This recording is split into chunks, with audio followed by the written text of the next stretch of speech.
Lay the proud usurpers low, tyrants fall in every foe, liberties in every blow, let us do or die. Robert Burns, Robert Bruce's March to Bannockburn. Welcome to the history of the 20th century.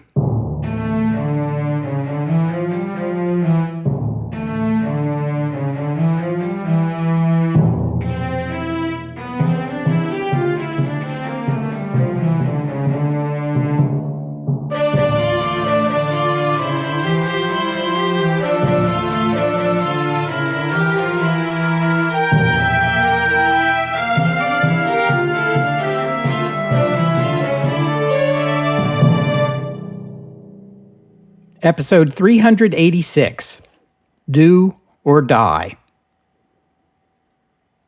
We last talked about India in episode 360. I told you how the advance of Japanese troops through Burma and to the Indian border sent shockwaves through the Indian nationalist movement. Reactions varied wildly. Some responded by declaring support for the British on the argument that whatever Britain's faults, Nazi Germany was infinitely worse. Others looked to the Axis for India's liberation. The Japanese led the creation of the Indian National Army, a nationalist force aligned with Japan and made up of Indian POWs captured by the Japanese and ethnic Indian civilians from Japanese-occupied Southeast Asia who were keen to take up arms for Indian independence and weren't too picky about who their allies were. On October 2, 1942, the Indian National Army put on its first public display, a parade through the streets of Singapore. The force numbered about 12,000 and was divided into 3 regiments named after Indian nationalist leaders: Gandhi, Nehru, and Azad. The last of these was named for Maulana Abul Azad, the most prominent Muslim in the Indian National Congress. It was no coincidence that this parade was held on the Mahatma's 73rd birthday. General Claude Auchinleck, commander of British forces in the Middle East, warned Winston Churchill that the fall of India would be devastating to the British war effort. "We could still hold India without the Middle East," he told the Prime Minister, "but we cannot hold the Middle East without India." As the Japanese were advancing into Burma, the Premier of the Republic of China, Chiang Kai-shek, visited India in the hope of shoring up Indian support for the Allied cause. He was going to need it once the Japanese took control of the Burma Road. Chiang left India deeply pessimistic. He told Churchill and Roosevelt that if the Japanese should know the real situation and attack India, they would be virtually unopposed. In Washington, the Roosevelt administration was determined that the United States would be fighting the war only to defeat the Axis and not to assist European colonial powers in their struggle to maintain their holds over their colonial possessions. The U.S. was not in the war to help the Dutch reclaim the East Indies, nor the French Indochina, and if the independence of India was what it took to defeat Japan, then India should be granted independence. Franklin Roosevelt sent his own proposal to Winston Churchill. Since the stumbling block appeared to be that no one could come up with a formula for a new Indian government after independence, Roosevelt drew on U.S. history and, rather naively, proposed for India something akin to the U.S. Articles of Confederation. Indian provinces would be largely self-governing, and each would have one vote in a national Congress that would deal with matters that transcended provincial borders. The system could be changed later if and when a consensus emerged for a more unified system, as it had in the United States.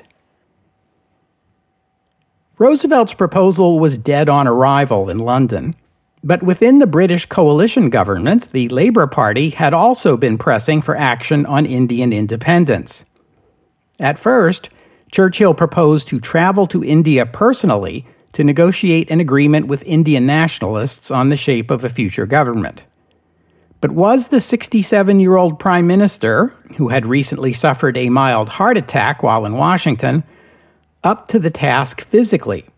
His doctor said no, and after Singapore fell, that was the end of that idea. But if not Churchill, perhaps someone else? The someone else the cabinet chose was the 51-year-old Stafford Cripps. You may recall him. We met him once before in episode 328, when Churchill appointed him the British ambassador to the USSR in 1940. Cripps's father had been a barrister and a Conservative MP. Cripps became a barrister and a member of Parliament himself, though you couldn't exactly call him a conservative. He was a leftist, sympathetic to Marxism, though he was also an evangelical Christian. He'd been expelled from the Labour Party for advocating that the party enter a popular front with the communists. Churchill had sent him to Moscow precisely because Cripps was famous for his willingness to work with communists, and as ambassador he helped forge the alliance between the UK and the USSR. He returned to Britain in triumph in 1942 and was appointed to the cabinet. Now he would attempt to use the credibility that effort had earned him to find peace in India. Cripps arrived in India just as the Japanese Navy completed their conquest of Burma, and the Japanese Navy attacked the Royal Navy in Ceylon, sinking the aircraft carrier HMS Hermes and the cruisers Cornwall and Dorsetshire. Refugees from Burma, Ceylon, and Madras were pouring into central India. The Japanese occupied the Andaman Islands in the Bay of Bengal. The urgency of settling the conflict over India's future had never been greater. Cripps met with the most important Indian nationalist leaders and discussed with them a plan for Indian independence he himself had devised. Seats in the Viceroy's Executive Council would immediately be filled by Indians, and that body would effectively become the Indian cabinet for the duration of the war. The only British members of the council would be the Viceroy, Lord Linlithgow, and the commander of the Indian Armed Forces, General Archibald Wavell. India's government would thus be all but autonomous. Afterward, as soon as the war was over, India would receive full independence as a dominion within the British Empire, though India would be free to leave the Commonwealth if it wished. It would be up to the Executive Council to draft a constitution. Drafting a constitution that satisfied everyone had always been the sticking point, so Cripps proposed that any of India's provinces or princely states that objected to the new constitution should be free to secede. It was the most generous offer yet, but Cripps was surprised and disappointed that it went nowhere. In London, the Prime Minister and Leo Amery, the Secretary of State for India, objected to it. That was to be expected.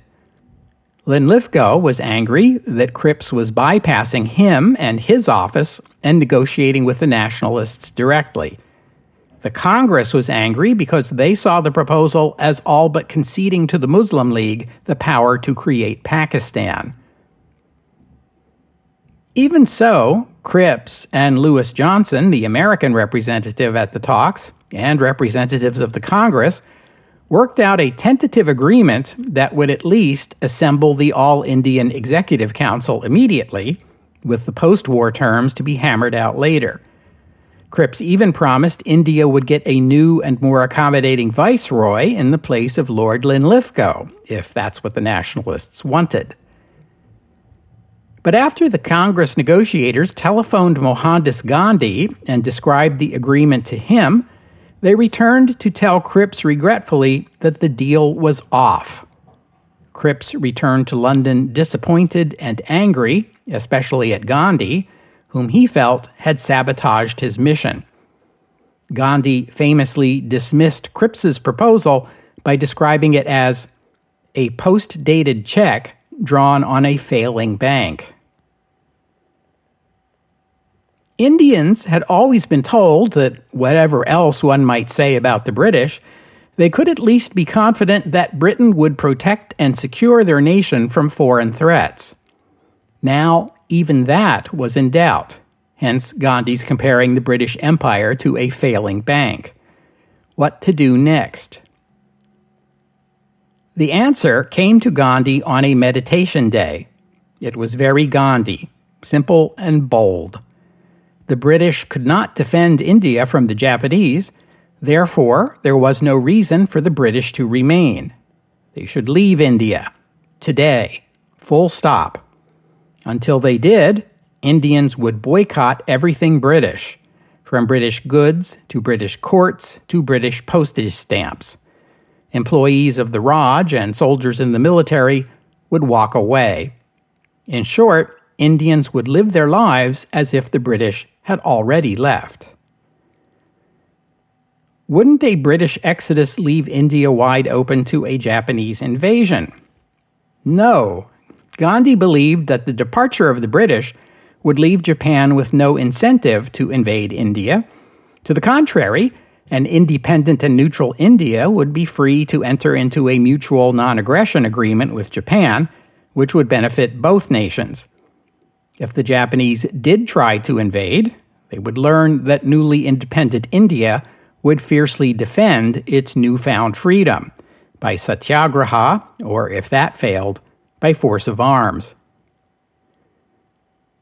The reaction of the other leaders of Congress to Gandhi's latest idea ranged from astonishment to horror. The British would regard Gandhi's demand that they leave at once as treason. They would all be imprisoned. And if the British did suddenly withdraw from India, the result would surely be chaos, anarchy, and widespread violence. As to the first objection, Gandhi offered to moderate his proposal a little bit. India could remain one of the Allies, and the British and American militaries could stay. Only British rule had to end. As for the second objection, Gandhi acknowledged the risk of violence, but argued that Indian leaders should be guided by the dream of a free India, not by the fear of violence. Independence would serve to unify India. If violence did break out, it would be temporary, and a better India would afterward emerge. Unfortunate as that might be, it was still preferable to slavery. Gandhi answered every objection, and Congress soon fell in line. No one had any better ideas. On August 7, 1942, Congress met in Bombay and passed a resolution calling on the British to leave India at once, and calling all India to a campaign of nonviolent resistance until they did. Thus began what history calls the Quit India movement. The following day, Gandhi addressed the Congress in what was perhaps the greatest speech of his career. The bond of the slave is snapped the moment he considers himself a free being, he declared. That day was today. He invited all political organizations to join the Quit India campaign, calling out the Muslim League by name. There would be no negotiation and no compromise. If the Viceroy asked what he wanted, Gandhi told the crowd, he would tell the Viceroy, nothing less than freedom. Here is a mantra, a short one that I give you, he continued. You may imprint it in your hearts. The mantra is, do or die. We shall either free India or die in the attempt. In fact, Gandhi had hoped to negotiate something with the Viceroy within a few weeks. But this was war, and Winston Churchill was Prime Minister, and the Japanese were on the border. That very night, Gandhi, Nehru, and the rest of the Congress leadership were taken by the police and imprisoned. All India exploded into violent protests. In one instance, a mob killed 2 Canadian RAF officers, but otherwise there was virtually no violence against foreigners. Instead came weeks of vandalism and sabotage directed against government buildings, railway stations, and post offices. Protesters tore up railway lines and ripped down telegraph wires, isolating some regions from the rest of the country. The government responded by mobilizing thousands of Indian and British soldiers to put down the riots. Thousands of protesters were killed or wounded, more than 100,000 imprisoned. Many protesters were subjected to public floggings. Congress was banned. 6 weeks later, the Quit India movement was crushed, and the British Raj was back in control, although the Viceroy and its other leaders still had to contend with the fact that some Indian soldiers had refused orders to combat the rioters, the first mutinies in the Indian Army since 1857. Gandhi had misread the Indian public and underestimated his opposition. Not surprising for a 73-year-old who spent most of his time spinning thread and meditating in his ashram. Other political groups in India, far from joining Gandhi's movement, criticized and rejected it.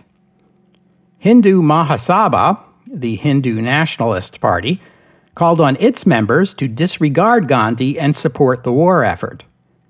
The Muslim League, which still led the parliaments of the 3 Muslim-majority provinces, told its members they already had self-rule.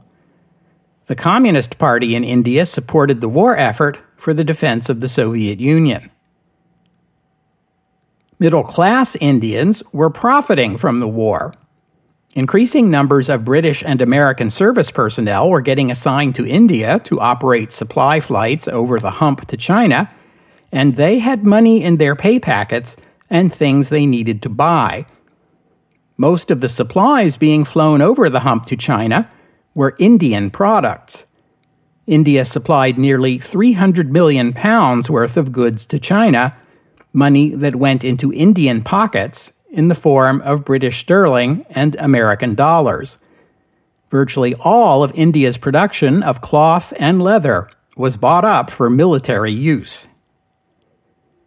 By 1942, the staff of the Indian Civil Service was majority Indian. As for the Indian Army, Indian soldiers were now eligible to become officers, equal in rank and status to their British counterparts. Few Indians in either service saw any reason to quit their jobs. The British Minister of War who had first introduced native Indian officers into the Indian Army back in 1920 had been Winston Churchill, and no one was more pleased than he to see the Quit India movement collapse. U.S. President Franklin Roosevelt had been pressing Churchill to make some kind of public pledge of Indian independence after the war. Now Churchill could argue that independence had been offered and it had been rejected. The real lesson of the Quit India movement was how little popular support the hotheads of the Congress actually wielded. A defiant Churchill declared, "I have not become the king's first minister in order to preside over the liquidation of the British Empire." Gandhi was imprisoned, but not in an ordinary jail cell. The British put him up in the majestic palace of Aga Khan, built in 1892 in the city of Pune. He stayed in spacious, airy rooms and walked the extensive and carefully manicured gardens. His wife, Kasturbai, chose to move in with him, and the British permitted this. The Mahatma had been humiliated. He'd expected at least to have one negotiating session with the Viceroy in which he could explain his demands more carefully. The news of the rioting across India saddened him. In a letter to the Viceroy, he blamed the violence on his untimely arrest. Had the government waited, the deplorable destruction would have most certainly been avoided. The Viceroy wrote back to Gandhi that the violence was his own fault, a charge that disturbed the apostle of nonviolence greatly. On December 31st, 1942, Gandhi threatened a hunger strike unless the Viceroy would talk to him. The Viceroy made a counteroffer.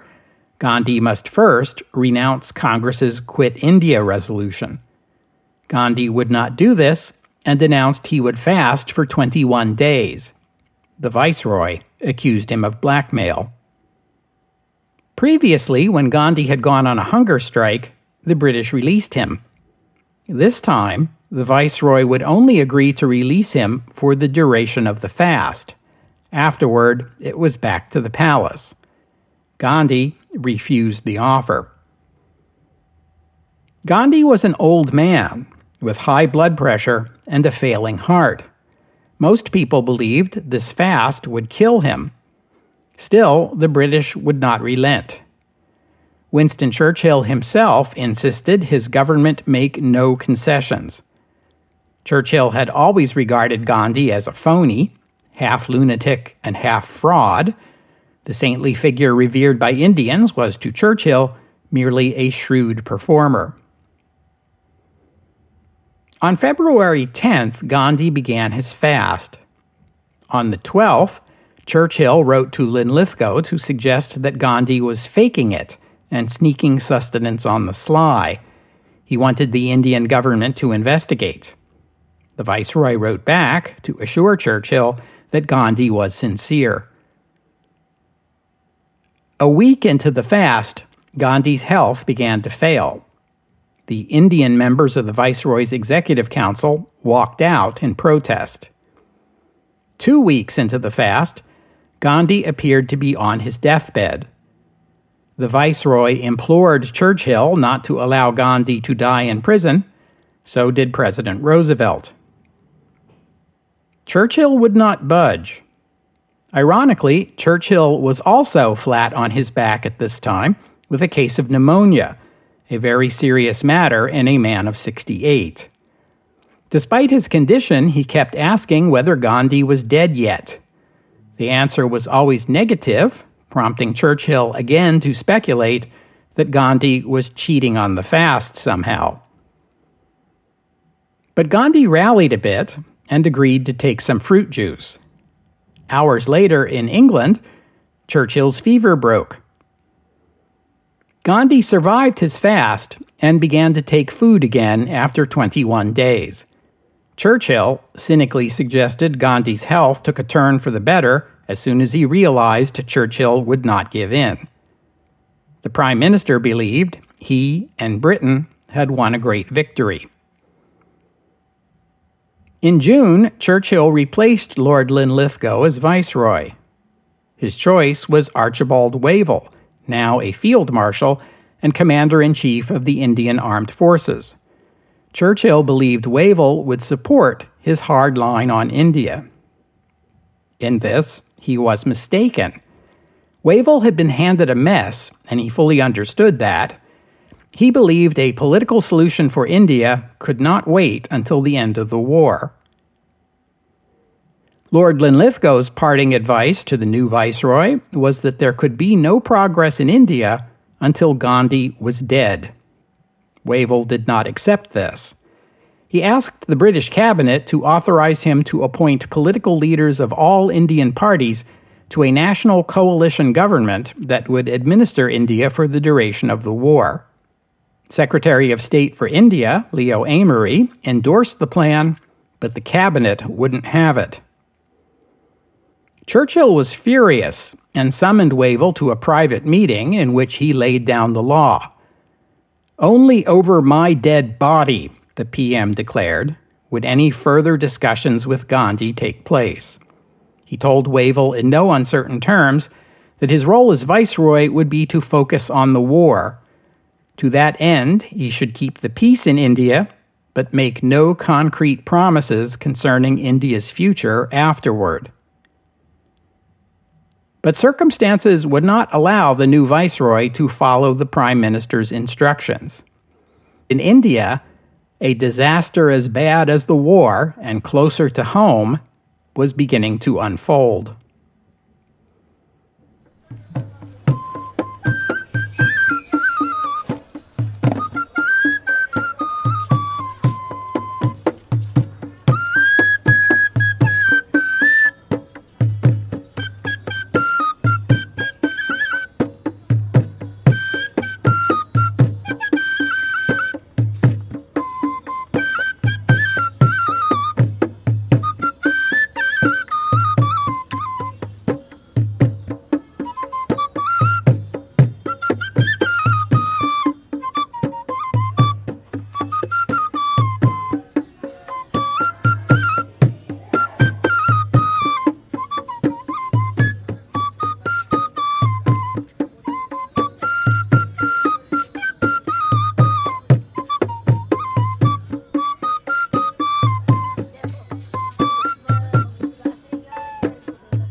By late 1942, the tide was turning in the war, and as soon as the Quit India protests burned themselves out, and the railroads were repaired and the telegraph wires restrung, Winston Churchill was pushing for an offensive against the Japanese in Burma.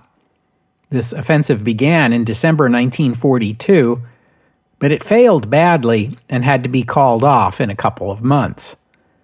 It seemed British and Indian soldiers lacked the necessary training for jungle warfare, while the Japanese had had months to prepare their defenses. The road network in East Bengal proved inadequate to move soldiers and supplies toward Burma in the numbers required. That was not the only problem in Bengal. The fall of Burma had sent hundreds of thousands of refugees west. That meant hundreds of thousands of mouths to feed. At the very same time, rice imports from Burma were cut off.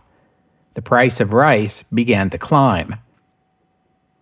The government in New Delhi feared a possible Japanese invasion of the east coast of India and took preemptive steps in a sort of scorched earth plan to make a successful invasion less likely.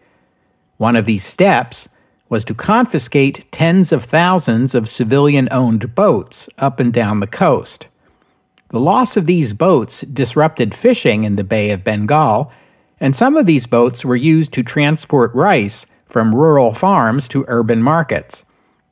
Another step the British took was to order the removal or destruction of rice and other foodstuffs deemed surplus to deny them to the invader. The government took no action to compensate people in the affected region for their losses of income, food, and trade. Hundreds of thousands of British, American, Indian, and Chinese soldiers were stationed in Bengal. Some were on the front line, others were involved in the airlift to China. They had to eat too.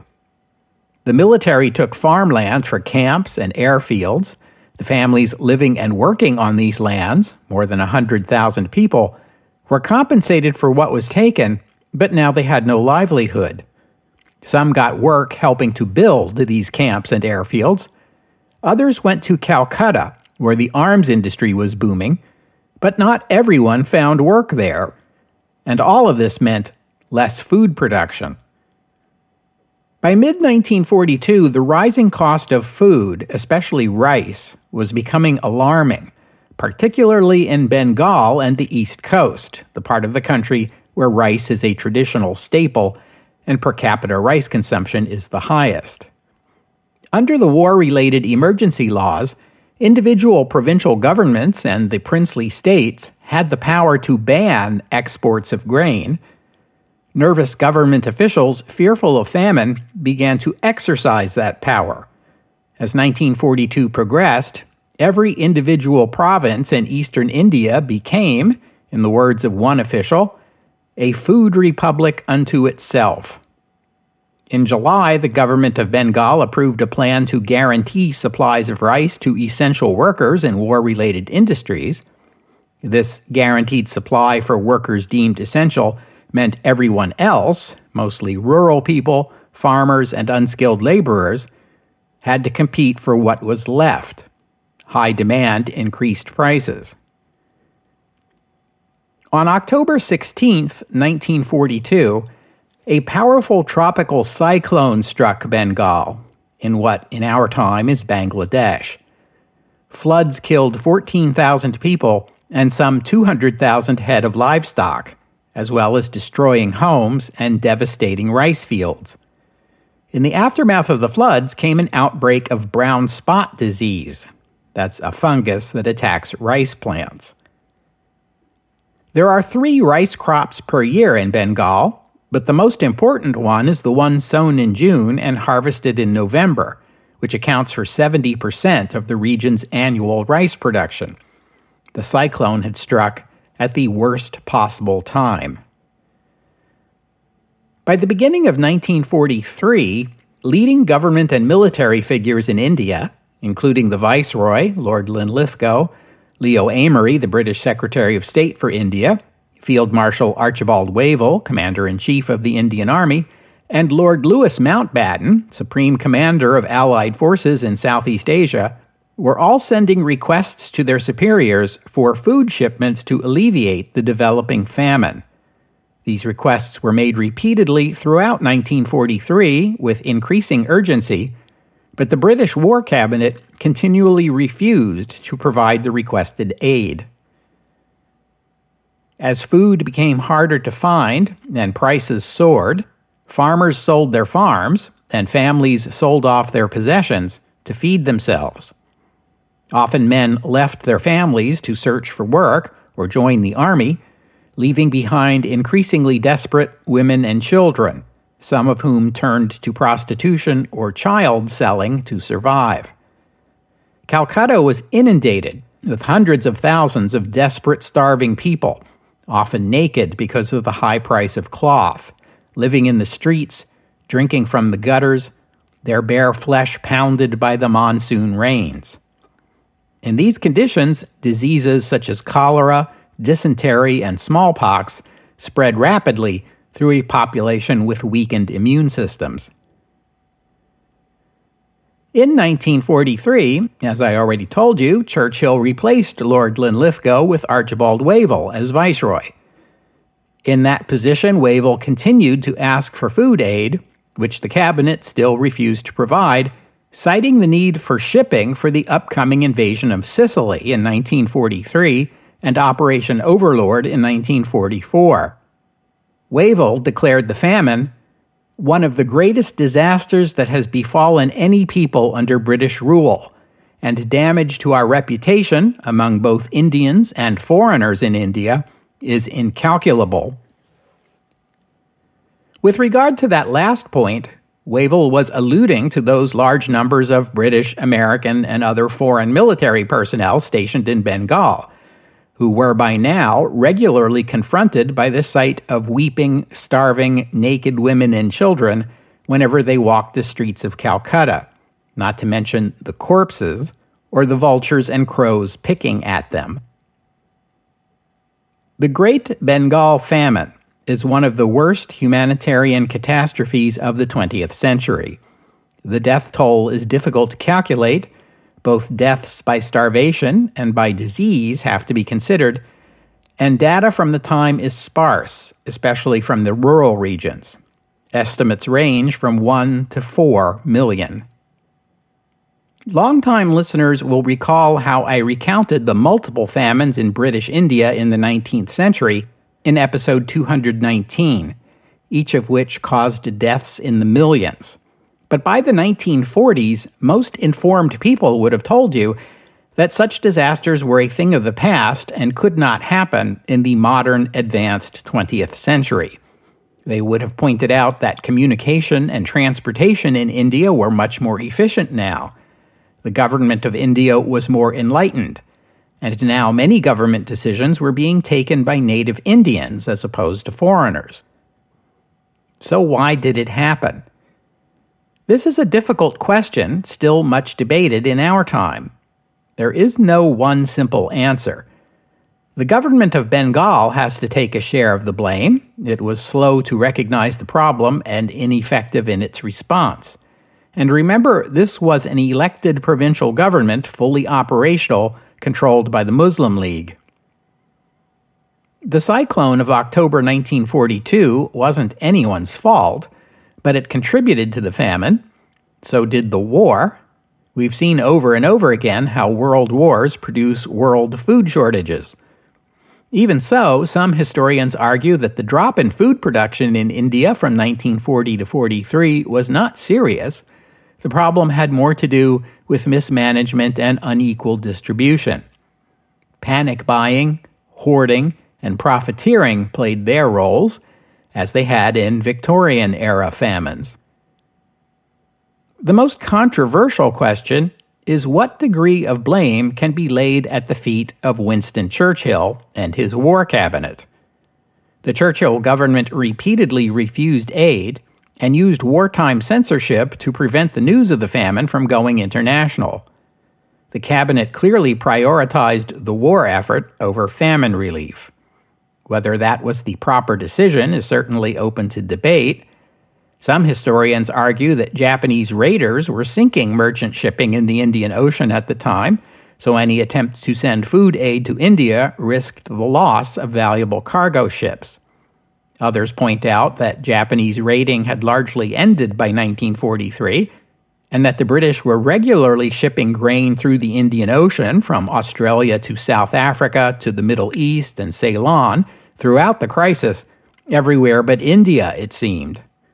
Indeed, India was exporting rice and wheat during the famine, and somehow shipping was available for those exports. I should note that Churchill did request assistance from the United States in transporting food to India, but Franklin Roosevelt turned him down, also on the argument that U.S. shipping was needed elsewhere. Then there is the question of Churchill's personal antipathy to the Indian nationalist movement. Did that play a role? Was Churchill punishing India for disloyalty to the empire?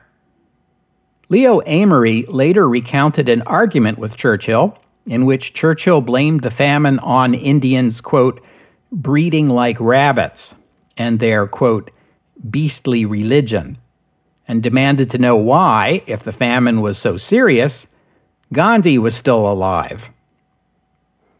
In Amory's words, naturally I lost patience and couldn't help telling him that I didn't see much difference between his outlook and Hitler's, which angered him no little.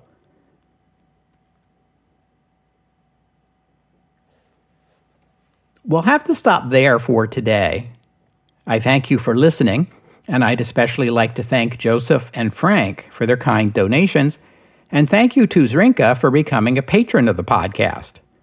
Donors and patrons like Joseph and Frank and Zrinka help cover the costs of making the show, which of course makes the podcast available free for everyone always. So my thanks to them and to all of you who have pitched in and helped out.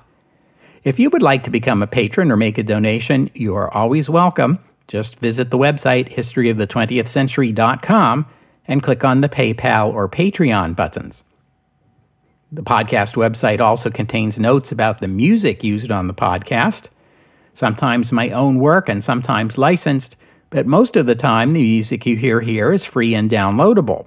If you hear a piece of music on the podcast and you would like to know more about it, including the composer, the performers, and a link to where you could download it, that would be the place to go. And while you're there, you can always leave a comment and let me know what you thought about today's show.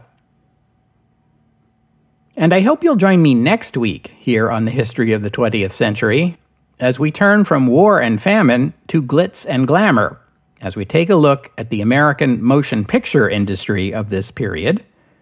Hooray for Hollywood!